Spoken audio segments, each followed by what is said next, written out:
আল্লাহ বলেন আমার বন্ধুর কত সম্মান,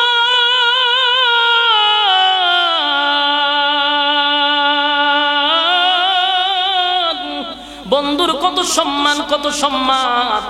এই বাইতুল মুকাদ্দাসে নবী নামাজ পড়াইয়া সমস্ত নবীদের ইমাম হয়ে গেল। এখানেই শেষ নয়, এখান থেকে আল্লাহ ইনভাইট করছে 7 আসমানের উপরে। 7 আসমান টপকাইয়া টপকাইয়া টপকাইয়া সিদরাতুল মুনতাহায় যখন গেল, তাকায়া দেখে জিবরাইল আর সামনে যায় না।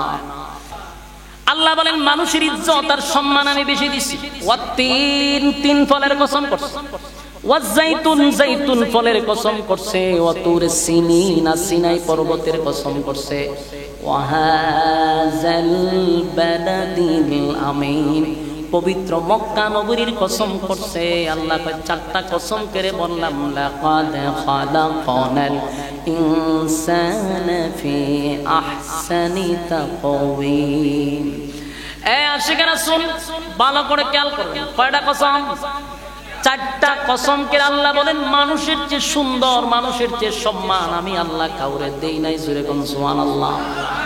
তাহলে আল্লাহ 4 কসম করে বললেন মানুষ সুন্দর, মানুষ সুন্দর, মানুষ সুন্দর, মানুষ সুন্দর। কোরআনের কোথায় আছে রে যে ফেরেশতা সুন্দর? আম্মা জানা আয়েশা বলেন হাবিব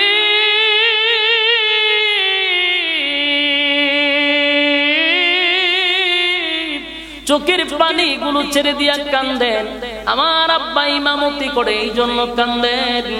এই জামাত দেখে কেন কান্দেন? আল্লাহর নবী বলেন আয়েশা রে, সব কান্না কিন্তু দুঃখের কান্না হয় না, কিছু কান্না হয় আনন্দের কান্না, আনন্দের কান্না।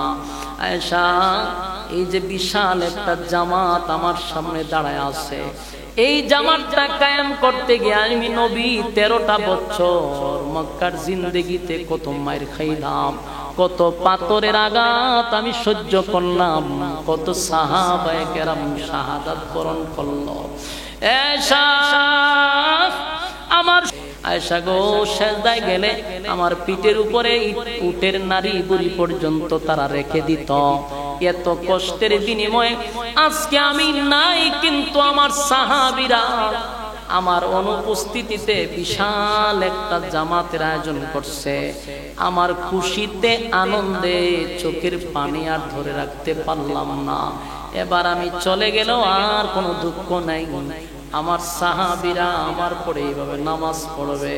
নবীর চোখ দিয়া মুক্তার দানার মতো পানিগুলা বাহির হইতেছিল। শেষবারের মতো বলছে উম্মতেরা রে, নামাজ ছাড়বি না।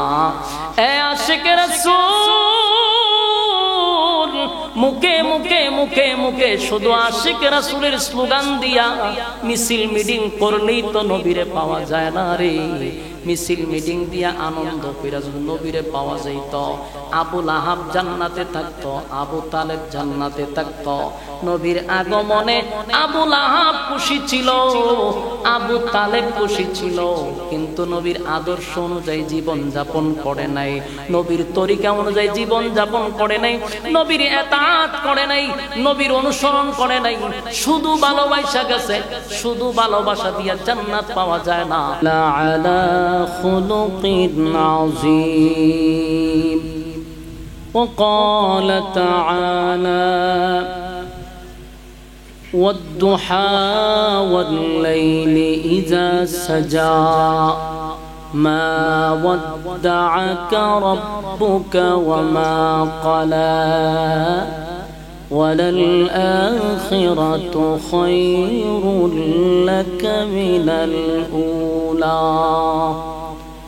قال رسول الله صلى الله عليه وسلم بعثت لأتمم مكارم الأخلاق أو كما قال عليه الصلاة والسلام كري باطل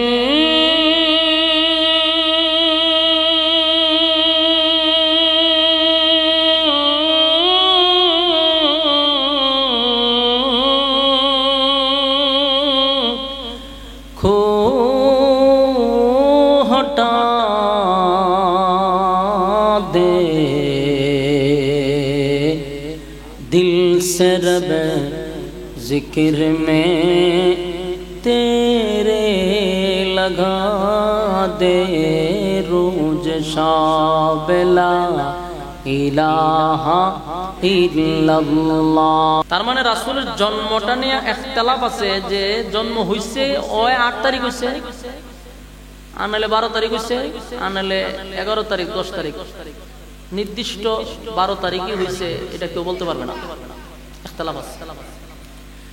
কিন্তু একটা বিষয়ে কোনো ইখতিলাফ নাই, এটা হলো রাসূল সাল্লাল্লাহু আলাইহি সাল্লাম 12ই রবিউল আউয়াল এই তারিখে রাসূল দুনিয়া থেকে বিদায় হয়েছে।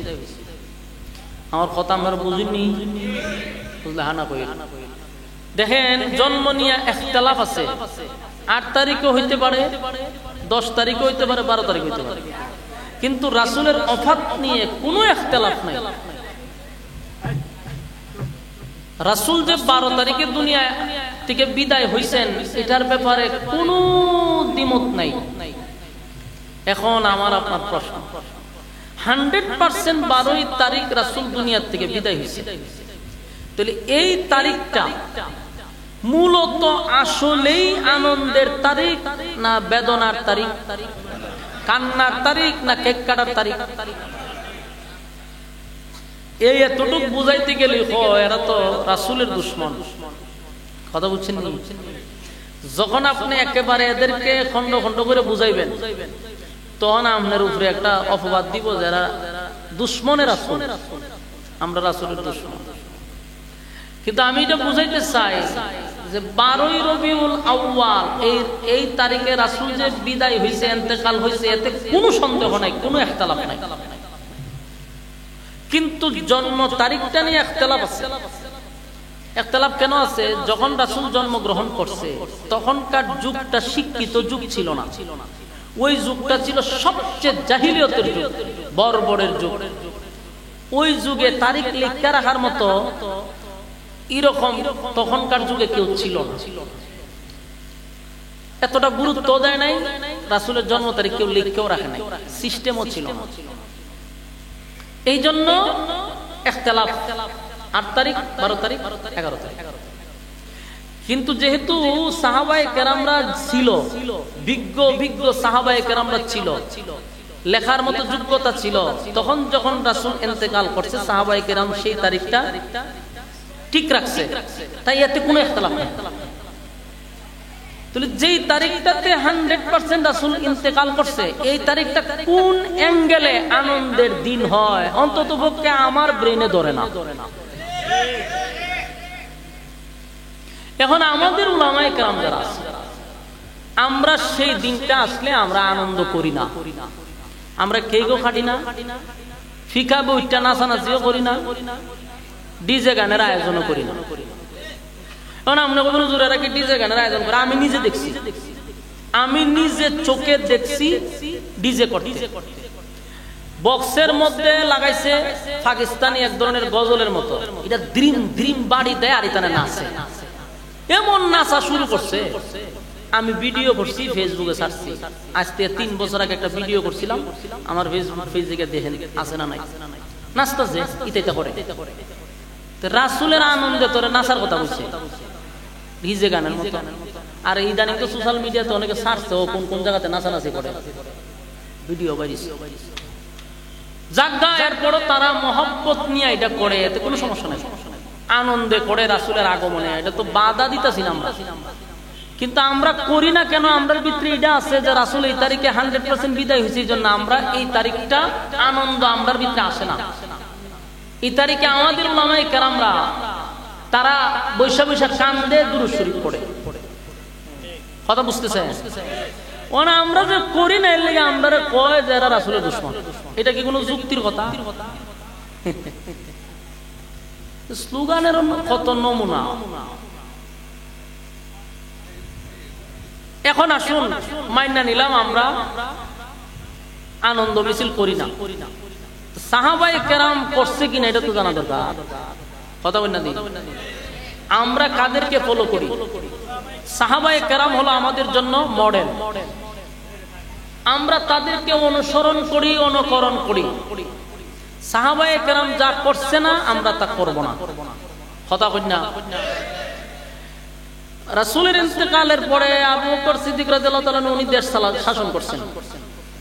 এরপর আইলো হযরত উমর রাদিয়াল্লাহু তাআলা উনিও দেশ শাসন করছেন, উসমান রাদিয়াল্লাহু তাআলা দেশ শাসন করছেন, আলী রাদিয়াল্লাহু তাআলা দেশ শাসন করছেন। এইভাবে সাহাবায়ে কেরাম একের পর এক দেশ শাসন করছেন। তাদের যুগ যদি আপনি ফলো করেন, আবু বকর যতদিন দেশ পরিচালনা করছে এর ভিতরে একদিনও কি সাহাবায়ে কেরাম একটা আনন্দ মিছিল নিয়ে বেরিয়েছে? উমরের শাসনামলে, উসমানের শাসনামলে কেউ তো আনন্দ মিছিল করে নাই। তো সাহাবায়ে যেটা করে নাই, আমরা 1400 বছর পরে এটা করতাম কেন? প্রশ্ন জাগেনি? সম্মানিত সুধী, রাসূল আরবি সাল্লাল্লাহু আলাইহি সাল্লাম দুনিয়াতে আগমন করছে, এটা কিন্তু বেজারের বিষয় না। আমরা যে বেজার হইছি এমনটা না। রাসূলকে দুনিয়াতে পাঠাইছেন আসমান, জমিন, সূর্য, চন্দ্র, গ্রহ, নক্ষত্র, পাহাড়, পর্বত, সাগর, নদী, নালা, খাল, বিল, কীট, পতঙ্গ, আল্লাহর সৃষ্টি জগৎ, যা দেখি যা দেখি না সমগ্র সৃষ্টি জগৎ খুশি আনন্দ যে রাসূল দুনিয়াতে আসছে। এমনকি রাসূলের দুশমন যারা ছিল, আবু লাহাবের মতো ব্যক্তি শাহাদাত আঙ্গুলের ইশারায় বান্দি আজাদ করে দিছে আগমনের খুশিতে। খুশির বিষয় তো আল্লাহর সৃষ্টি জগতের প্রধান আকর্ষণই তো আমার রাসূল ছিল। এই প্রধান আকর্ষণকে দুনিয়াতে পাঠাইতে খুশি হইব নাকি বেজার হইব নাকি? খুশি, এটা তো খুশির বিষয়। কিন্তু দুঃখ তো এই জায়গা যে তারিখটাকে নির্ধারণ করছেন 12 তারিখ। এই মিছিলটা আপনারা 1 তারিখ থেকে শুরু করেন, রবিউল আউয়াল মাসের ভিতরেই করেন, কিন্তু 12 তারিখ তো করতে পারেন না। 12 তারিখ তো রাসূল ইন্তেকাল করছে, সন্দেহ নাই। এই তারিখটাতে কেন করেন? আওয়ামী লীগ ক্ষমতা থাকতে শেখ মুজিবুরের মৃত্যু তারিখে বিএনপি রইল জন্ম তারিখ। কথা বুঝছেন? মুজিবের মৃত্যু দিবসে ওই জিয়া সাহেবের জন্ম তারিখ, এরা কেক কাটে, এরা মৃত্যু দিবস পালন করে। এটা কত মারামারি হইল যে আমরা এরা কেক কাটে, আমরা মৃত্যুর দিনে আমরা কলজাটার মধ্যে এরা ছুরি চালায়, একদল আরেকদল সহ্য করতে পারছে। ঠিক আমরা ক্ষেত্র এটা। আমরা জানি রাসূল 12 তারিখ বিদায় হইছে, এই তারিখে যখন তোমরা আনন্দ করো, আমরা রাসূল আশিক রাসূলদের ভিতরে কলিজায় আগুন ধরে, আমরা আগুন ধরে। কারণ আমরা জানি রাসূল ইন্তেকাল করছে, এটা আনন্দের দিন নয়, এটা কান্নার দিন। হ্যাঁ, তোমরা আনন্দ করো, নবীরে মহব্বত করে, এটা অস্বীকার করছি না, তবে এই তারিখটা বাদ দাও। এই তারিখে রাসূল ইন্তেকাল করছে, এটা তোমরাও মানো, আমরাও মানি। তারিখটা পাল্টায় মিছিল করো, আমরা তো বাধা দিতেছি না। কিন্তু রাসূলের সাহাবায়ে কেরাম করছে কিনা এটা একটু ভালো করে খেয়াল করে দেখো। যেটা করছে না এটা আমরা করলে এটারই হয় বেদাত। এই জন্যই আমরা তোমাদেরকে বেদাতি বলি, তোমাদের কর্মকাণ্ডের কারণে। কিন্তু রাসূলের মহব্বত তোমাদের ভিতরে যেমন, এর থেকে হাজার হাজার গুণ আমাদের ভিতরে বেশি। কিভাবে বেশি? এক্সাম্পল শুনবেন? তাহলে শুনেন। যতবার রাসূলকে নিয়ে কটূক্তি করা হয়েছে, যতবার রাসূলকে ব্যঙ্গ করা হয়েছে, ততবার আমাদের কওমি অঙ্গনের উলামায়ে কেরাম ছাত্ররা রাস্তা দিয়ে জীবন দিছে, রক্ত দিছে, জেল খাচ্ছে, আয়না করে গেছে। তোরা আশিক রাসূল দাবি করস ঠিক, রাসূলকে ব্যঙ্গ করলে তোদেরকে মাঠে ময়দানে আন্দোলন করতে দেখা গেছে না। কেমনে বুঝবো তোরা যে সঠিক? আমরা তো দেখি তোরা ফরমালিং। বুলাতে 7 জন আমাদের কওমি অঙ্গনের আলেমরা শাহাদাত বরণ করছে, বুলাতে রাসূলের বিরুদ্ধে ব্যঙ্গ করছে, কটূক্তি করার কারণে সর্বপ্রথম আমাদের উলামায়ে কেরাম মাঠে নামছে। ওই একটার তোরারও তো দেখলাম না। বছরে একবার পত্রিকা বাইরে হেন করো গা তেন করো, হইরা পুরা বুঝা যায় কিয়ামত লাগাই দিছে। বালা কথা, নবীর শানে আনন্দ মিছিল করো, কোনো অসুবিধা নেই। তো পাকিস্তান থেকে বেড়া রানো করে, ও পাকিস্তান থেকে 2 জনটা আনে। বিবেকের কাছে শুধু প্রশ্ন করে যায়, সোশ্যাল মিডিয়াতে বক্তব্য ছড়ে যাবে, এরপরে শুরু হইব আমার গালাগালি। আমি শুধু জাতির বিবেকের কাছে একটা প্রশ্ন করব, শুধু বিবেক দিয়া কথাটা বোঝার চেষ্টা করেন, বালিশের সঙ্গে মাথা লাগায় চিন্তা করেন। আমার যে বক্তব্য, সেই বক্তব্য আপনাদের গণার অনেক আলেমরাও দিছে। যাদেরকে আপনারা আশিক রাসূল মনে করে আপনারা বাংলাদেশে আনছেন, ভালো কইরা দেখছি তিনজনরে একটারও মুখে দাড়ি নাই। একটা রাখছে উদ্দুল বড় বড় দাড়ি, কুচা কুচা, ওই আপনার গ্রামের যে স্যাংরা ফুলা মানে রাখে ঠিক এই দাড়ি রাখছে। আর একটা তো কোন রকম দেখা যায় শেভ করে আইছে, যে পাকিস্তান শেভ করে আইতে ও বাংলাদেশে যুদ্ধ উঠছে উদ্দুল লই আইছে। এরা যদি হয় আশিক রাসূল তাহলে শয়তান কি হইছে? এরা যদি আশিক রাসূল তো শয়তান কি তুইব? নবীর সুন্নাত তোমার মধ্যে নাই, তোমার চেহারার মধ্যে নাই, তুমি কত বড় আশিক রাসূল আমার বুঝে আসে না। এরপরও দেখবেন কইব তোরা ওলিয়া উলিয়ার বিরুদ্ধে, তোরা ওলির দুশমন, নবীর দুশমন। আরে ভাই উচিত কথা তো কইতে হইব। যেই লোকটারে আশিক রাসূল মনে করে আনছে তার মধ্যে নবীর সুন্নতই নাই। সুন্নত নাই যার মধ্যে, হে সুন্নি হয় কেমনে? আশিক রাসূল হয় কিভাবে? এজন্য আসুন আমরা নবীকে মহব্বত করলেই চলবে না, নবীর ইতাআত করতে হবে, নবীর অনুসরণ অনুকরণ করতে হবে। কথা কোন? খালি ভালোবাসা নিব ইজাত ভালোবাসা আবু তালেবে আপনার চেয়ে বেশি বাসছে। সারা পৃথিবীর সব আশিক রাসূল যদি এক পাল্লায় রাখেন, আবু তালেবের একদিনের ভালোবাসা সমান হবে না। বলুন তো দেখি, আবু তালেব জান্নাতে গেল না জাহান্নামে? তো কেন এত ভালোবাসলো, জাহান্নামে কেন? কারণ আবু তালেব শুধু ভালোবাসছে। বলুন কি করছে? শুধু ভালোবাসছে। ভালোবাসার সঙ্গে অনুসরণ ছিল না, অনুকরণ ছিল না, নবীর ইতাআত ছিল না। তাই শুধু ভালোবাসাটা লইয়া জাহান্নামে গেছে। তো এখনো আমরা যারা মুখে স্লোগান দেই নবীরে ভালোবাসি, নবীর সুন্নত দাঁড়িয়ে নাই তোমার মধ্যে, নবীর পাত থেকে মাথা পর্যন্ত একটা সুন্নত পালন করে না, নামাজ নাই, ফরদা নাই, সুদে ঘুষে পিএইচডি করা, এই লোকটা যেমন ভালোবাসে আবু তালেবও ভালোবাসে। তবে শুনো, আবু তালেব জাহান্নামে গেলেও আবু তালেবের শরীরে আগুন স্পর্শ করবে না। কারণ আবু তালেব রাসূলের শরীরের এমন কোন অংশ নাই যে আবু তালেবের শরীরে লাগছে না। তাই আল্লাহ শরীরকে আগুন থেকে বাঁচাই দিয়েছে। শুধু পায়ের তলার মধ্যে আগুন থাকবে, এটার তাপে মাথার মগজ এইভাবে উতরাইতে থাকবে। আবু তালেব তো নবীরে জড়ায়া ধরে বাচ্চা গেছে, তুমি তার নবীরে জড়ায় ধরতে পারছো না, তুমি কই যাইবা চিন্তা করো। নবীর অনুসরণ অনুকরণ ছাড়া শুধু ভালোবাসা দিয়ে জান্নাত পাওয়া যাবে না। এই ওয়াজার কত করতাম। সম্মানিত সুধী, রাসূল আরবি সাল্লাল্লাহু আলাইহি সাল্লাম আমাদের জন্য আদর্শ ছিল। রাসূল মোদের আদর্শ। তো রাসূল যদি আমাদের আদর্শ হয়, রাসূলের অনুসরণ অনুকরণ তো আমরাই করব। রাসূল কেমনে ঘুমাইছে, রাসূল কেমনে খাইছে, কেমনে হাঁটছে, কিভাবে কথা বলছে, মানুষের সাথে কেমনে চলছে, সবগুলোই তো আমরা অনুসরণ করতে হবে।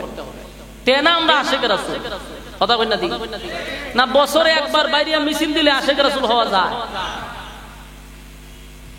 সম্মানিত সুধী, আমরা রাসূল দুনিয়াতে আসার কারণে কোনোভাবে কোনো অ্যাঙ্গেলে আমরা বেজার না, এটা আমাদেরকে তহমত দেওয়া হয়। আমরা রাসূলের আগমনে খুশি, আসমান জমিন যেখানে খুশি। আমরা বেজার হব কোন কারণে? আমরা নবীর মহব্বত করি, বেজার হব কেন? আমরা একটা দিকে বেজার যে 12 তারিখ যেটা রবিউল আউয়ালে, এই তারিখটাতে আনন্দ করলে আমরা বেজার হই, কারণ এই তারিখটা হলো আমার নবীর ইন্তেকালের দিন। এই তারিখটা ব্যথার দিন। বাকি আমার নবী আসছে, আমরা সবাই খুশি। সৃষ্টি জগতের প্রধান আকর্ষণ, প্রধান অতিথি দুনিয়াতে আসছে। যখন রাসূল দুনিয়াতে আসে তখন আল্লাহ ফেরেশতা পাঠাইছে। ফেরেশতা পাঠাইয়া বলছে যে আমার বন্ধুকে নিয়ে আসো, বন্ধুরে নিয়ে আসো। তো ফেরেশতারা রাসূলকে নিয়ে আসছে। কোথায় নিয়ে যাবে আল্লাহ? বলে 7 আসমান, 7 জমিন, সূর্য, চন্দ্র, গ্রহ, নক্ষত্র, সৃষ্টি জগতের এমন কোন সৃষ্টি নাই যার কাছে আমার নবীকে পৌঁছাইবা না।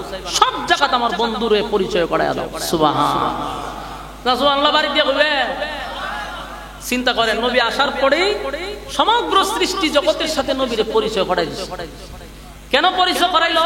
নেক্সট টাইমে যেন কোন সৃষ্টি জগৎ বলতে না পারে যে ওনাকে আমরা চিনি না। এই কথা বলার কোন সুযোগ নাই। আল্লাহ বলেন, বন্ধুরে আমি পরিচয় করাই দিয়েছি। রাসূল যখন দুনিয়াতে আসে তখন আল্লাহর রাসূল আসছে একটা অলৌকিক ভাবে। যে আশাটা পৃথিবীর কোনো মানুষ এইভাবে জন্মগ্রহণ করতে পারবে না কিয়ামতের আগেও। উনি যখন পৃথিবীতে আসছে সাথে সাথে আল্লাহর কুদরতি পায়ে সেজদা দিছে। বলুন পৃথিবীতে আর কেউ এটা করে দেখাইতে পারবে? তাহলে আমার রাসূলের জন্মটাও অলৌকিক। আল্লাহ বলেন বন্ধুরে আমি বানাইছি মন মতো, এমন সৌন্দর্য আল্লাহর কাউরে দেয় নাই। আপনি আমি জানি ইউসুফ নবীর আল্লাহ সুন্দর বানাইছে, ঠিক না? কথা না, পৃথিবীর অনেক সুন্দর ইউসুফ নবীর দিয়ে দিছে।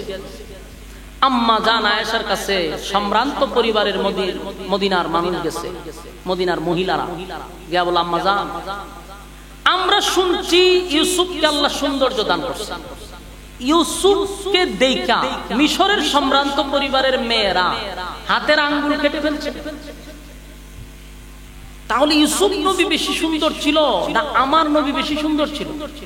এই কথাটা বলছে আম্মাজানের কাছে। আম্মাজান কি উত্তর দিচ্ছে? আম্মাজান বলেন এ মদিনার মেয়েরা, ইউসুফ আলাইহিস সালাতু ওয়াস সালাম যে মজলিসে বসা ছিল সেই মজলিসে যদি ইউসুফ নবী না বসা হাবিবে কিবরিয়া আমার স্বামী মুহাম্মাদুর রাসূলুল্লাহ সাল্লাল্লাহু আলাইহি ওয়াসাল্লাম যদি সেই মজলিসে বসা থাকত, মিশরের মেয়েরা ইউসুফ নবীরে দেখার পরে তাদের আঙ্গুলগুলি কেটে ফেলছে, আর আমার নবীরে যদি তারা দেখতো রে তাদের আঙ্গুল নয় তাদের কলিজা কেটে ফেলত। কি বুঝলেন নবীর সৌন্দর্য? ইউসুফ নবী এক এক নবীকে আল্লাহ এক একটা মুজিজা দিয়া দুনিয়ার জমিনে পাঠাইলো। মুসা আলাইহিস সালাতু ওয়াস সালামকে আল্লাহ মুজিজা দিছিল লাঠির মাধ্যমে। লাঠি যখন জমিনে ফালায়া দিত বিশাল আকৃতির একটা সাপ হইয়া দাঁড়ায়া যাইত। ফেরাউনের সমস্ত বাহিনীরা তরতর করে কাঁপত মুসা নবীর হাতের লাঠি দেখা। এটা আল্লাহ রাব্বুল আলামিন ওনাকে একটা মুজিজা দিছে। লাঠি হাত থেকে ছাড়লেই বিশাল বড় সাপ হয়ে যেত। মুসা নবীর বগল থেকে সূর্যের আলো বাহির হইত। এটাই মুসা আলাইহিস সালাতু ওয়াস সালামের মুজিজা। ঈসা আলাইহিস সালাতু ওয়াস সালামকে আমার আল্লাহ একটা মুজিজা দিছে রে। উনি হাজার হাজার পুরাতন কবরের সামনে দাঁড়াইয়া আল্লাহর হুকুমে যদি কোনো কবরের সামনে দাঁড়াইয়া কাউকে ডাক দিছে, কবর থেকে মানুষ জিন্দা হইয়া ঈসা নবীর সামনে দাঁড়ায়া গেছে। এটা ঈসা আলাইহিস সালাতু ওয়াস সালামের একটা মুজিজা। হাজার হাজার বছর আগের পুরাতন কবর থেকে মানুষকে ডাক দিলে আল্লাহর হুকুমে দাঁড়ায়া যাও, দাঁড়ায়া গেছে। এরকম অসংখ্য নবীকে আল্লাহ অসংখ্য মুজিজা দিয়েছে। দাউদ আলাইহিস সালাতু ওয়াস সালামকে আমার আল্লাহ একটা কণ্ঠ দিছে। কণ্ঠের একটা মুজিজা ছিল। দাউদ নবী যখন তার গ্রন্থের থেকে তেলাওয়াত করত, উড়ন্ত পাখি জমিনে বৈশা যাইত। বনের যত হিংস্র প্রাণী আছে সব প্রাণীরা চতুর্দিকে গোল হয়ে বসে যাইত। দাউদ আলাইহিস সালাতু ওয়াস সালাম তেলাওয়াত করলে সমুদ্রের মাছগুলি লাফাইতে লাফাইতে হযরত দাউদ নবীর সামনে চলে আসতো। এটা নবীর মুজিজা ছিল। কোন লোহায় যদি উনি ধরতেন লোহা গলে গলে পানি হয়ে যেত। জোরে কোন সুবহান। ইউসুফ আলাইহিস সালাতু ওয়াস সালামকে আমার আল্লাহ সৌন্দর্য দান করছে। এক এক নবীকে আল্লাহ এক এক মুজিজা দিয়া দুনিয়ায় পাঠাইছে, কিন্তু আমার নবীর বিষয়টা আলাদা আলাদা আলাদা। যত নবীকে যত মুজিজা দিছে, লক্ষাধিক নবী রাসূল দুনিয়াতে আল্লাহ পাঠাইছে। সব নবীদের মুজিজা যদি আপনি এক জায়গায় করেন, এর থেকে বেশি আমার নবীর আল্লাহ একা দিছে। সুবহানাল্লাহ। সব নবীদের গুণ আমার নবীর মধ্যে একাই ছিল। সুবহানাল্লাহ। বিষয়টা আপনারা একটু মাথায় নেন। লক্ষাধিক নবী রাসূল দুনিয়ার জমিনে আল্লাহ পাঠাইলো, যত নবীকে আল্লাহ যত মুজিজা দিল, যত নবীকে যত গুণ দিল, সব গুণে গুণান্বিত কইরা আমার নবীরে আল্লাহ একা দুনিয়ায় দিছে। সুবহান। তাই অন্যান্য নবীদের সঙ্গে আমার নবীর কোনো তুলনা হয় না রে। আমার নবীর আল্লাহ দুনিয়াতে এত সম্মান দিল, পরকালেও সম্মান দিল। এই জন্য আমার নবীকে বলা হয় দু জাহানের বাদশা। দু জাহানের, দুনিয়ায় যেমন বাদশা, পরকালেও নবী বাদশা। আল্লাহ বলে, বন্ধু আমি আপনাকে মন মতো বানাইছি, মন মতো বানাইছি, মন মতো বানাইছি। আল্লাহ নিজেই বলে আমার বন্ধুরে আমি মন মতো বানাইছি। এত সৌন্দর্য আল্লাহ অতীত কাউকে দেয় নাই, ভবিষ্যৎ দিবে না। আমার নবীর আল্লাহ এত সৌন্দর্য দিয়া পাঠাইছে, সেই নবীর পাগল কে হবে না বলুন তো দেখি। কাফের বেঈমানরা নবীর প্রেমে পাগল ছিল। এই আবু জাহেল, আবু লাহাব দিনের বেলা যতই বিরোধিতা করত রে, কিন্তু রাতের বেলা লুগাইয়া লুগাইয়া আমার নবীর কণ্ঠের তেলাওয়াত শুনত। বিরোধিতা তো করতো ঠিক, কিন্তু রাত্রের বেলা লুগাইয়া লুগাইয়া তেলাওয়াত শুনত। তার মানে নবীর প্রেমে তারাও পাগল ছিল, শুধু ক্ষমতার কারণে, ক্ষমতার লোভে এই জন্য নবীরে তারা মানতে পারল না। কিন্তু ভিতরে ভিতরে জানতো উনি সাধারণ কোনো মানব না। আল্লাহ নবীর মধ্যে এমন কিছু দিছে, ইউসুফ নবীর আল্লাহ সৌন্দর্য দিছে, সুন্দর, পৃথিবীর অর্ধেক সুন্দর দিছে, মানলাম। কিন্তু শুধু সৌন্দর্য দেখা, শুধু সৌন্দর্য দেখা কেউ কালেমা পড়ে নাই। দাউদ আলাইহিস সালাতু ওয়াস সালামের কণ্ঠ সুন্দর ছিল গো। দাউদ নবীর শুধু কণ্ঠ শুনে, শুধু কণ্ঠ শুনে কেউ কালেমা পড়ে নাই। আর আমার নবীর আল্লাহ এমন কিছু গুণ দিছে, নবীর চরিত্র দেখেও মানুষ কালেমা পড়ছে। সব নবীদের চরিত্র ফুলের মতো পবিত্র ছিল, কোনো সন্দেহ নাই। কিন্তু আল্লাহ আমার নবীর ক্ষেত্রে সার্টিফিকেট দিয়ে দিছে। সুবহানাল্লাহ। বারে দিয়া আল্লাহ কয়, ওয়া ইন্নাকা লা'আলা খুলুকিন আযীম।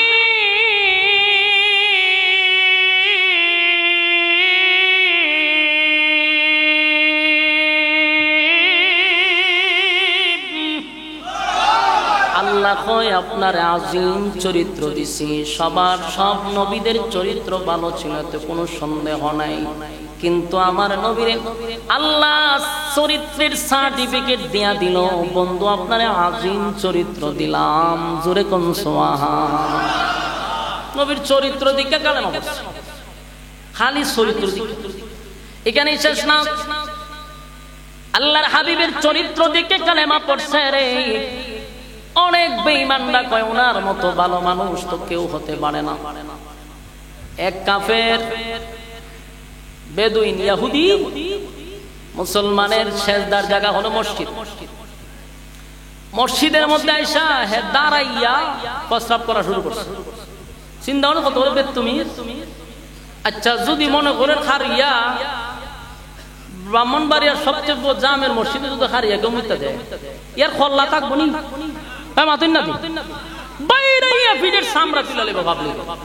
ইমাম সাহেব কি কইয়া জন লাগবে বলে একটু সাইজ করে মুসলিম এমন আছে টুনটুনি নাও থাকতে পারে, টুনটুনি খাইতে বলাই বলে তোর কত বড় সাহস মসজিদে এই কামটা করতে দিকে আমরা সেজদা দিই।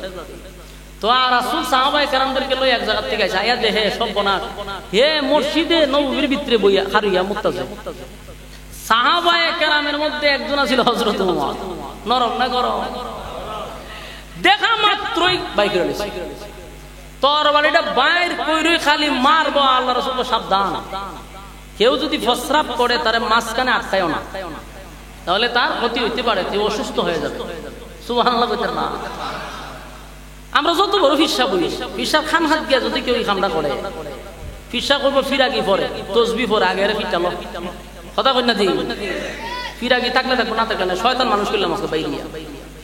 কিন্তু আল্লাহর রাসূল আটকেছে, কয় রে উমর চেতাচেতি করে লাভ নাই, হেরে মুততে দাও, এর যদি প্রস্রাব আটকায় তাহলে অসুস্থ হয়ে যাবো। প্রস্রাব করছে, করার পরে ফিসেদা ছায়া দেয়, সর্বনাশ, হযরত উমরের হাতে তরবারি। আর হযরত উমরের দেখলে শয়তান হতো, মনে করেন শয়তানে প্রস্রাব করে দেয়। খলিফাতুল মুসলিমিন উমর যেই রাস্তা দিয়া যায়, ভুলও শয়তানি রাস্তাতে যায়, শয়তানে পর্যন্ত হযরত উমরের ডরায়। এই লোকে পিছে ছায়া দেয় যে সর্বনাশ, মেরে লিসা মারছে, হারিয়া দিছে। আল্লাহর রাসূলের ডাক দিয়ে আনছে, ওই দিয়ে আসো, তুমি কামটা করলা কিতা, এটা যে করছো এটা ঠিক হইছে? তুমি যেখানে প্রস্রাব করছো এখানে আমরা আল্লাহর ইবাদত করি, আমরা সেজদা দিই, এটা আমাদের ইবাদত খানা। তুমি খামড়া যে করলা এটা ঠিক হইল নি? না, এটা তো ঠিক হয়েছে না। প্রতিরম কাজার কোনোদিন করবা না। এই লোকে যখন রাসূল ছাইরা দিছে, হে যায় আর সব না, এটা যদি ইবাদত খানা হয়, এখানে যদি তারা রবরে সেজদা করে, তা আমি যে খামটা করলাম আমার তো ডাইরেক্ট গর্দান উড়াইয়া দেওয়ার কথা। আমার এত সুন্দর করে বুঝাইলো, উনি তো সাধারণ কোনো মানুষ হইতো না, উনি যে আল্লাহর পয়গম্বর এত কোনো সন্দেহ নাই। এই লোক গিয়া হুজুর আমার যা বুঝার বুঝা হয়ে গেছে, আপনি আমার কালেমা পড়ান। বলুন, তরবারির জুরে ইসলাম কায়েম হইছে না ইমানের জুরে? ইমানের জুরে। আমার যুবক ভাইরা, আল্লাহর হাবিব 13 বছর মক্কি জিন্দেগি, 13 বছর, কত বছর মক্কায় কোরআন নাজিলের পরে 13 বছর ছিল। যদি তরবারির অ্যাকশনে ইসলাম কায়েম হইতো, 13 বছর রাসূল মাইর খাইতো না। 3টা অধ্যায় আছে, পড়ে দেখবেন 13 বছর এক সাটিয়া খালি মাইর খাইছে। রাসূল রক্তাক্ত হইছে, সাহাবায়ে কেরাম শাহাদাত বরণ করছে, কিন্তু আল্লাহর পক্ষ থেকে বলা হয়েছে সাবধান, প্রতিবাদ করা যাবে না। আমার যুবক ভাইরা, ইসলাম তরবারির মাধ্যমে কায়েম হয় নাই। 13টা বছর রাসূল মাইর খাইল, 13টা বছর মাইর খাইল, রক্তাক্ত হইল। কত সাহাবী রক্তাক্ত হইয়া শাহাদাত বরণ করল। অনেক সাহাবীরা নবীরে দেখে বলে, হুজুর আর সহ্য করতে পারি না গো নবী, পিঠের চামড়াগুলি খসে গেছে, আমাদের জিহ্বাটা বাহির হয়ে গেছে, আমাদেরকে এমন ভাবে আঘাত করতেছে, আর সহ্য করা যায় না। আল্লাহর কাছে বলেন না মালিক যেন আমাদেরকে আসমানি সাহায্য দেয়। আল্লাহর নবী বলেন, সাহাবীরা রে, আমার মালিকের পক্ষ থেকে একটা কথাই বলা হয়েছে, ধৈর্য ধারণ করা, কোনো প্রতিবাদ করা যাবে না। এই অবস্থায় যদি তোমরা শাহাদাত বরণ করো, আমি নবী ওয়াদা দিলাম জান্নাত তোমাদের জন্য ওয়াজিব হয়ে যাবে। 13টা বছর রাসূল মাইর খাইছে, তরবারির জুরে ইসলাম কায়েম হয় না। আল্লাহর নবীর বিটা বাড়ি পর্যন্ত ছাড়ছে। নবীকে নিজের জন্মস্থান থেকে বিতাড়িত করছে। 13 বছর মায়ের খাওয়ার পরে রাসূল মদিনায় আসলো। মদিনায় আসার পরও শান্তিতে থাকতে দিল না। আবু জাহিল্লারা আমার নবীরে মারার জন্য আবার মক্কা থেকে মদিনায় 1000 অস্ত্র সহ মদিনায় আসছে নবীরে মারার জন্য। ইসলাম কোন সময় আগে গিয়া যুদ্ধ করে না, আগে কাউকে আঘাত করে না। আপনি যদি আঘাত করেন তাহলে একবার আপনার ছাইরাও দেওয়া না। 13 বছর মায়ের খাইছে, বাকি 10 বছর শুধু মায়ের খায় নাই, মায়ের দিছেও। কথা কয় না? এই জন্য 13টা বছর মায়ের খাইছে। কার হুকুমে? আল্লাহর হুকুমে মায়ের খাইছে। আল্লাহ কইছে প্রতিবাদ করেন, যেত না নবী প্রতিবাদ করেন। 13 বছর মায়ের খাওয়ার পরে এবার আল্লাহ বললেন, হাবিব 13টা বছর আপনি মার খাইছেন গো, এক চাটি আপনাকে মারধর করছে, রক্তাক্ত করছে, কারণ আমার নবীর শরীরে কোনোদিন মশা মাছি বসে নাই। সেই শরীরটাতে বেঈমানের বাচ্চাগুলি পাথর দিয়ে আঘাত করতে করতে নবীর শরীরটা ক্ষত বিক্ষত করে দিছে। এরপর আল্লাহর হাবিব মক্কা ছেড়ে যায় নাই। যেই সময় আল্লাহ হুকুম দিছে এবার আপনি মক্কা ছেড়ে মদিনায় চলে যান, নবী মদিনায় গেছে। সেই নবীকে মদিনায়ও শান্তি দেয় নাই, তারা নবীর সেখানে গিয়ে আক্রমণ করছে। তারপর আল্লাহ বলছে, এতদিন আপনি মায়ের খাইছেন আমার হুকুম, মক্কা থেকে মদিনায় আসছেন আমার হুকুমে। এবার আমি আল্লাহ আপনাকে হুকুম দিচ্ছি, এখন থেকে শুধু মায়ের খাইলে চলবে না, এখন যারা মারতে আসবে তাদেরকেও আপনি সাইজ করবেন, আপনার যা কিছু আছে তা লইয়া মাঠে নামেন, আমি আল্লাহ আপনার সঙ্গে আছি। সুবহানাল্লাহ।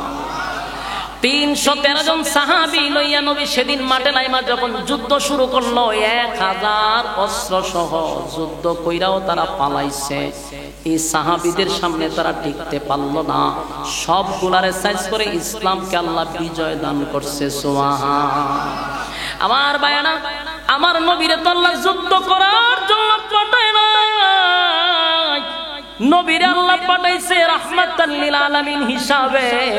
আমার আল্লাহ বলেন ওয়ামা আরসালনাকা ইল্লা রাহমাতাল লিল আলামিন। আমার নবী হলো গোটা বিশ্বের জন্য রহমত। আমার নবীকে আল্লাহ রহমত স্বরূপ পাঠাইছে, এখানে যুদ্ধ করার জন্য, মারামারি হানাহানি করার জন্য পাঠায় নাই। এই নবীর চেহারা দেখলেই মানুষ কালেমা পড়তো, নবীর কণ্ঠের তেলাওয়াত শুনলেই মানুষ কালেমা পড়তো, নবীর আখলাক আর চরিত্র দেখলেই কালেমা পড়তো। সেই নবীকে আল্লাহ এত সম্মান আর মর্যাদা দিয়া পাঠাইল, এখানেই শেষ নয়। আল্লাহ বলেন সমস্ত সৃষ্টি জগতের আকর্ষণ বানাইয়া আমার নবীরে পাঠাইছি। আল্লাহ বানায়া বলেন এ জিবরাইল,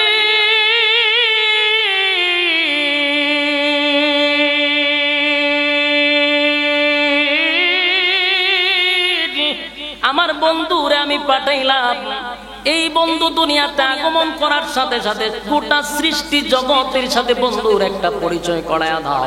বন্ধুর পরিচয় করায়া দিল। আমার আল্লাহ বলে বন্ধু আপনারে বানাইয়া সৃষ্টি জগতের সঙ্গে পরিচয় করায়া দিলাম। এখানে শেষ নয়, সমগ্র নবী রাসূলগণের ইমামও আল্লাহ বানায়া দিছে। সুবহানাল্লাহ। সমস্ত নবীগণেরও ইমাম, এর জন্য আমার নবীরে বলা হয় ইমামুল মুরসালিন। সমস্ত নবী কুলের ইমাম আল্লাহ বানায়া দিলেন। যেদিন আল্লাহ বন্ধুরে ইনভাইট করছেন 7 আসমানে, ইনভাইট করার সাথে সাথে সর্বপ্রথম বাইতুল মুকাদ্দাসে নবীরে নিয়ে গেল।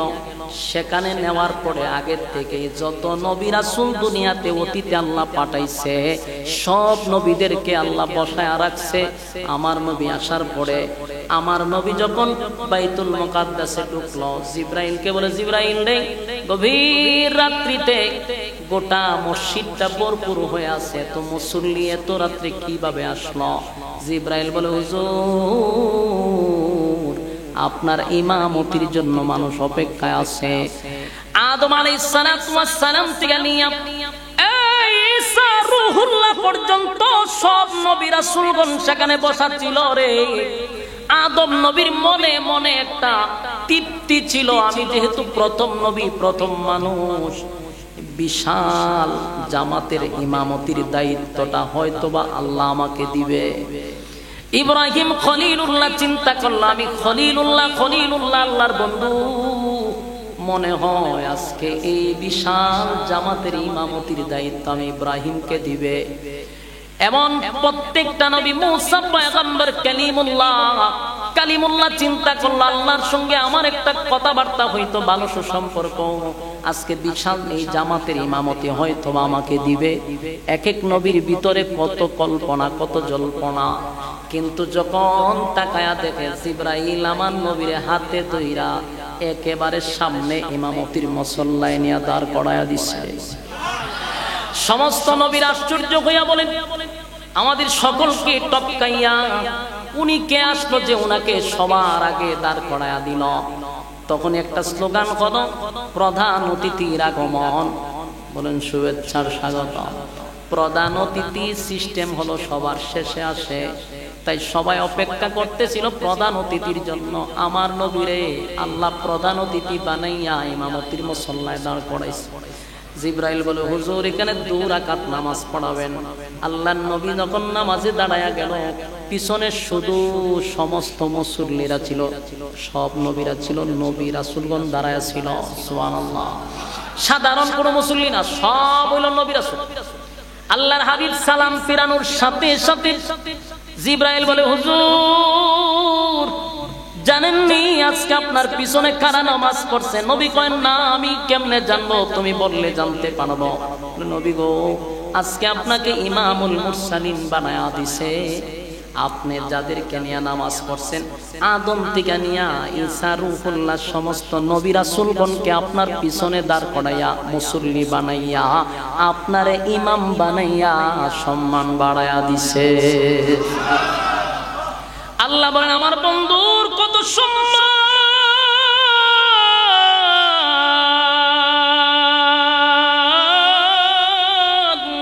বন্ধুর কত সম্মান, কত সম্মান।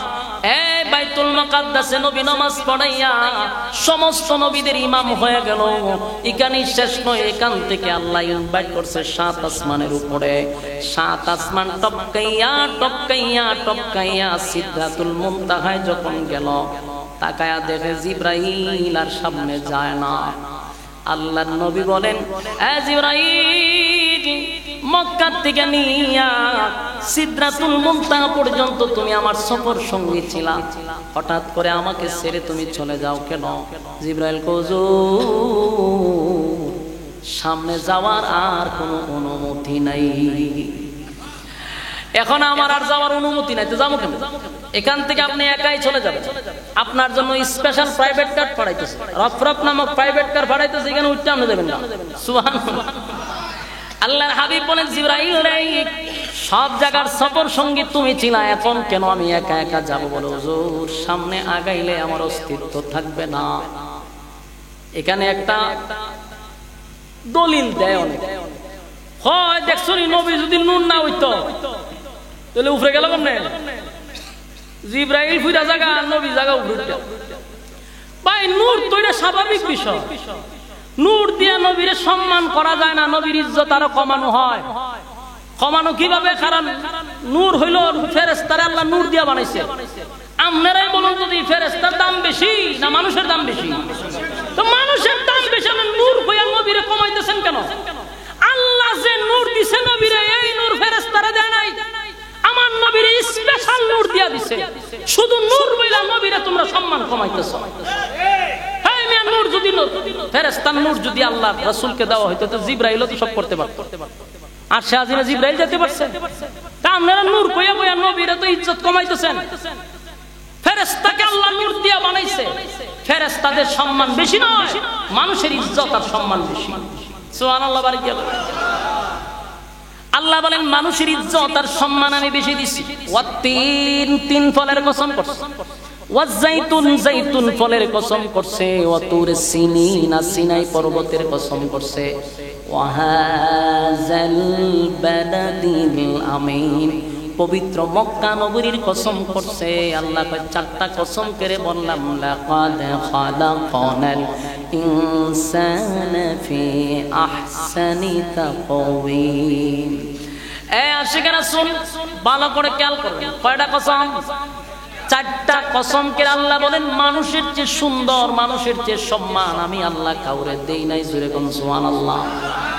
তাহলে আল্লাহ 4 কসম করে বললেন, মানুষ সুন্দর, মানুষ সুন্দর, মানুষ সুন্দর, মানুষ সুন্দর।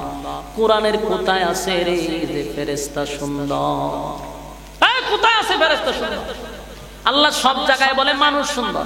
তা আমনে ফেরেশতার নূর বইলা তো নবীর ইজ্জত কমাইতেছে। আল্লাহ নবীরে স্পেশাল কিছু দিছে, যার জন্য আরশে আজিমে গেছে। সুবহানাল্লাহ। আল্লাহ রাব্বুল আলামিন ফেরেশতাদেরকে টপকাইয়া আরশে আজিমে বন্ধুরে দাওয়াত দিয়া নিয়ে গেল। সেখানে যাওয়ার পরে আল্লাহ ফেরেশতাদেরকে ঘোষণা দিল, আজকে তোমাদের আনন্দের দিন, আনন্দের দিন। আমার বন্ধু আমার কাছে আসছে ভ্রমণ করার জন্য। আমার নবীরে জান্নাত ভ্রমণ করাইলো, জাহান্নাম ভ্রমণ করাইলো, আল্লাহর সৃষ্টি জগৎ ভ্রমণ করাইয়া বন্ধুর সঙ্গে বন্ধুর কথাবার্তা শুরু হয়ে গেল।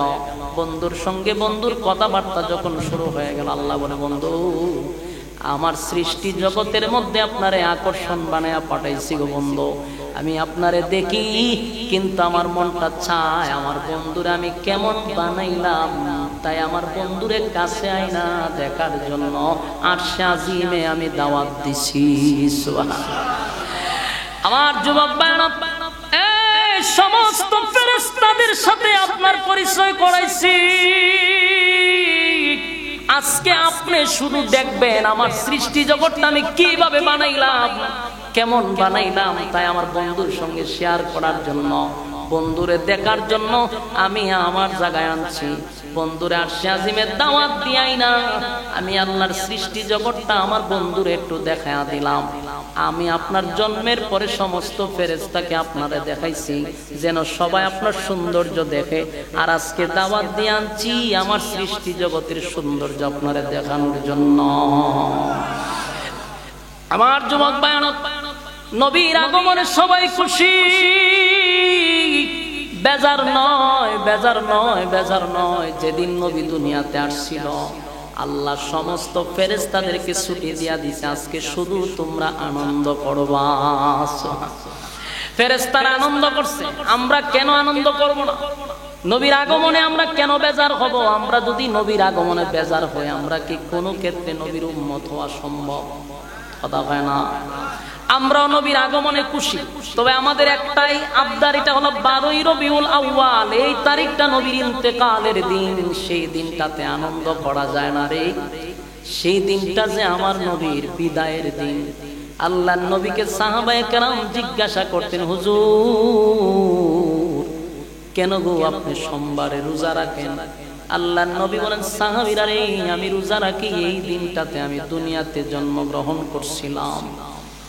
তাহলে বোঝা গেল নবীর জন্ম তারিখ পালন করছে রোজা রেখা। খাইয়া না না খাইয়া, আরো জোরে এখন খাইয়া না না খাইয়া। আর এখন যে জন্ম তারিখ পালন করে খাইয়া না না খাইয়া, জনমের মতো খাইয়া। বলুন খালি খায় না জনমের মতো খায়? তো তোরা খাইয়া তারপরে জন্ম দিবস পালন করো। আর আমার নবী নিজের জন্ম পালন করছেন না খাইয়া, রোজা রেখে পালন করছে। তাহলে নবীর সাথে তোদের কোনটাই মিলে না। তা আমরা মিলবো কেন? আমরা তো এই কারণেই মিলি না। আল্লাহর হাবিব তার জন্ম তারিখ পালন করছে রোজা রেখা।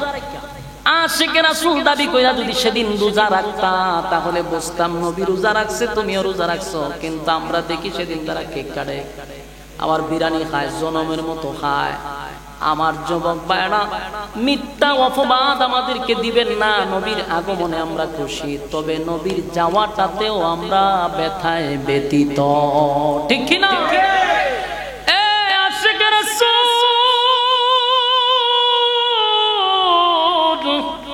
আর 2টা মিনিট সময়, 5টা মিনিট সময় দিলের কান লাগাইয়া কথাগুলি শুনবেন। কারা কারা হাত তুলেন? একটা মানুষও লড়বেন না, হাত তুলেন। বলেন কতক্ষণ আছেন? মোনাজাত পর্যন্ত আর 5-10টা মিনিট সময় মনোযোগ দেন। এরপরে আপনাদেরকে আর আটকাবো না। আল্লাহর হস্তে ওয়াদা করেন যে আমরা মোনাজাত পর্যন্ত।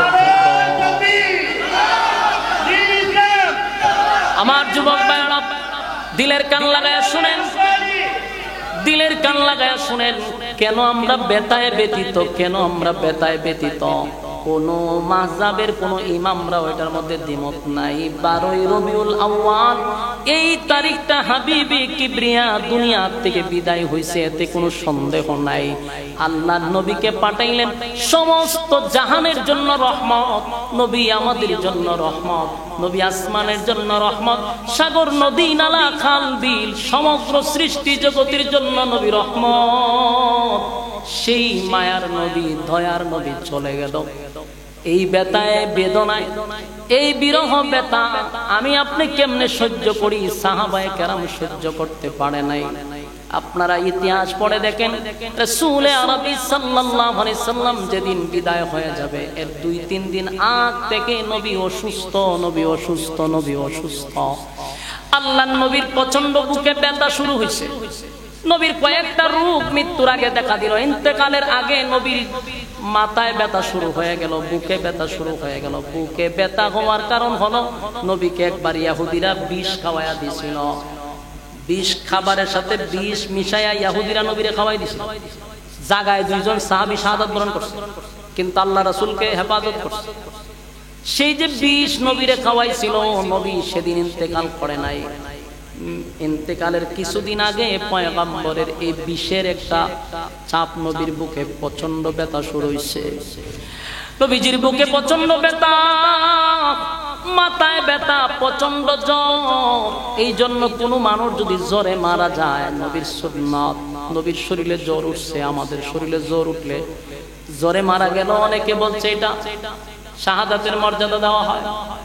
আমার যুবক ভাইরা, প্রচন্ড বুকে ব্যথা শুরু হয়ে গেছে। বেলালে হাবশি যখন আজানটা দিল, আল্লাহর নবী আম্মা জান আয়েশাকে বলল, আয়েশা গো, বেলাল তো আজান দিয়া দিছে, সাহাবায়ে কেরাম কি নামাজ পড়লো? আম্মা জান আয়েশা বলেন, ওগো নবীজি, এখনো মসজিদে নববীতে নামাজ শুরু হয় নাই। আল্লাহর নবী বলেন, আমার জন্য কি অপেক্ষা করতেছে? বলে, আপনার জন্যই অপেক্ষা করতেছে। আল্লাহর রাসূল দাঁড়াইলেন, ভালো করে দাঁড়াইতে পারে না, নবীর শরীরটা বড় ক্লান্ত। তাই নবী বললেন, আমার জন্য পানি নিয়ে আসো। সাহাবায়ে কেরাম পানি নিয়ে আসলেন, নবীজি শরীরে পানি ঢাললেন যেন ক্লান্তিটা দূর হয়ে যায়, জামাতে যেন অংশগ্রহণ করতে পারে। যেই মাত্র নবী নামাজের জন্য প্রস্তুতি নিল, আবার নবী বেহুশ হয়ে গেছে। আবার নবী বেহুশ হয়ে গেছে, আবার নবীর হুশ ফিরছে। এই নবীর হুশ ফিরার পরে ডাক দিয়া বলে, সাহাবায়ে কেরাম কি নামাজ পড়ছে গো? আম্মা জান আয়েশা বলেন, ওগো নবীজি, এখনো মসজিদে নামাজ হয় নাই, সাহাবায়ে কেরামরা আপনার অপেক্ষায় আছে। আল্লাহর নবী বলেন, তাড়াতাড়ি পানি নিয়ে আসো। আবার পানি নিয়ে আসলেন, আবার নবীর শরীরে পানি ঢাললেন যেন ক্লান্তি দূর হয়ে যায়। আবার নামাজের জন্য প্রস্তুতি নিলেন, নবী আবার বেহুশ হয়ে পড়ে গেছেন, আবার হুশ নাই। এবার কিছুক্ষণ পরে যখন আবার হুশ ফিরল, নবী আয়েশার দিকে তাকায় বলে, আয়েশা, সাহাবায়ে কেরাম কি নামাজ পড়ছে? আয়েশা চোখের পানি ছেড়ে বলেন, না পয়গম্বর, এখনো সাহাবায়ে কেরাম আপনার জন্য অপেক্ষায় আছে। নবী তিনবার বেহুশ হয়ে গেল। চিন্তা করলো, আবারও যদি বেহুশ হয়ে যায়, নামাজের রক্তটা চলেই যাবে। তাই আম্মা জান আয়েশাকে বলল, আমার পক্ষ থেকে বার্তা পৌঁছায়া দাও, আজকের ইমামতি যেন তোমার বাবা আবু বকর করায়া দেয়। খবর মসজিদে নববীর মধ্যে পৌঁছে গেল। আবু বকরের কাছে খবর পৌঁছে গেছে রে, আজকের ইমামতির জামাত আবু বকর সিদ্দিক রাদিয়াল্লাহু তাআলা আনহু করবে। আবু বকরের কাছে খবর যাওয়ার পরে আবু বকর সিদ্দিক চোখের পানি ছেড়ে দিছে। যেই মাত্র চোখের পানি ছেড়ে দিয়া ইমামতির মুসল্লায় দাঁড়ায়া গেছে, পিছন দিক থেকে সাহাবায়ে কেরাম হাউমাউ করে কান্না শুরু করে দিছে। মসজিদের মধ্যে কান্নার রোল পড়ে গেল, কারণ সাহাবায়ে কেরাম বুঝতে পারছে, এই যাবত এই মুসল্লায় শুধু আমার নবী নামাজ পড়াইতো, আমরা পিছনে থাকতাম, পিছনে থাকতাম, এখানে দাঁড়াইয়া কেউ নামাজ পড়ে নাই রে। আজকে আবু বকর দাঁড়ায়া গেছে, তার মানে আর কোনদিন আমার নবী ইমামতি করবে না। কান্নার রোল পড়ে গেল। আবু বকর নামাজ শেষ করে দিল। এরপর নবী অসুস্থ, পরের রাকাতেও নবী আসতে পারল না, অসুস্থ। এর একদিন পরে ইন্তেকালের একদিন আগে অথবা ইন্তেকালের দিন নবীজি কোন রকম দুইজন সাহাবীর কাঁধে ভর দিয়া মসজিদে নববীর মধ্যে আসছে। হযরত আবু বকর যখন ইমামতির মুসল্লায় দাঁড়াইল, তাকায়া দেখে পিছনে নবী আসছে, উনি ইমামতির মুসল্লা থেকে সরে গেল। আল্লাহর রাসূল হাত দিয়ে ইশারা দিছে, নামাজ চালিয়ে যাও, নামাজ চালিয়ে যাও। আবু বকর আবার ইমামতিতে গেলেন, পয়গম্বর পিছনে দুইজন সাহাবীর কাঁধে ভর দিয়ে জীবনের শেষ নামাজটাও জামাতের সহিত পড়ছে। একটা জবান বন্ধ রাখবেন না, আল্লাহু আকবার। আমার যুবক ভাইরা, এ আশিকে রাসূল,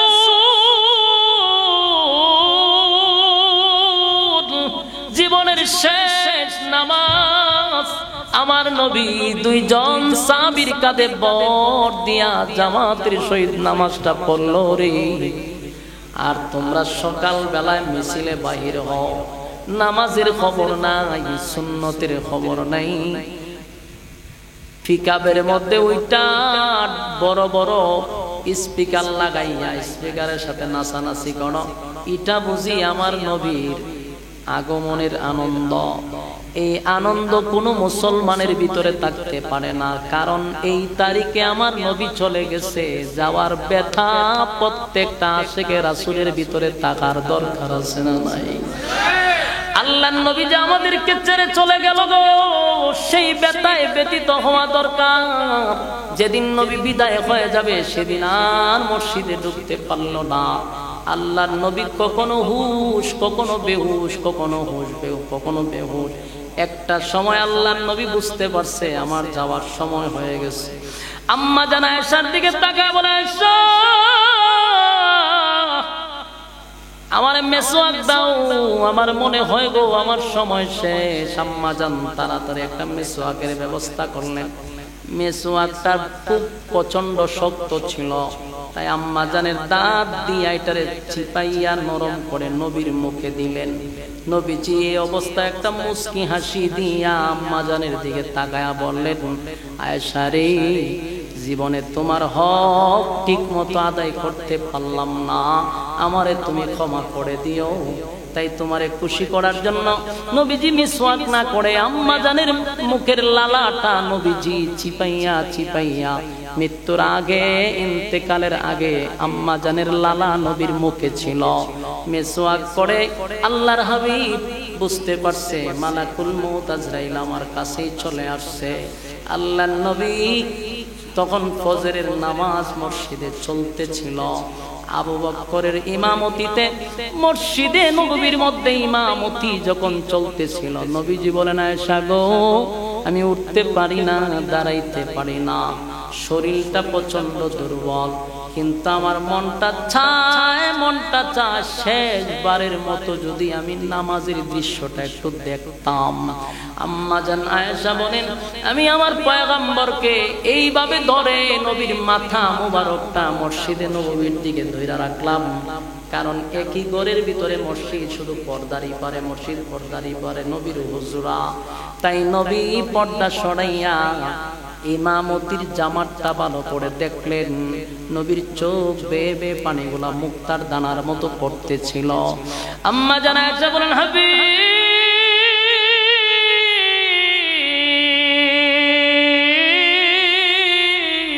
চোখের পানিগুলো ছেড়ে দিয়া কান্দেন।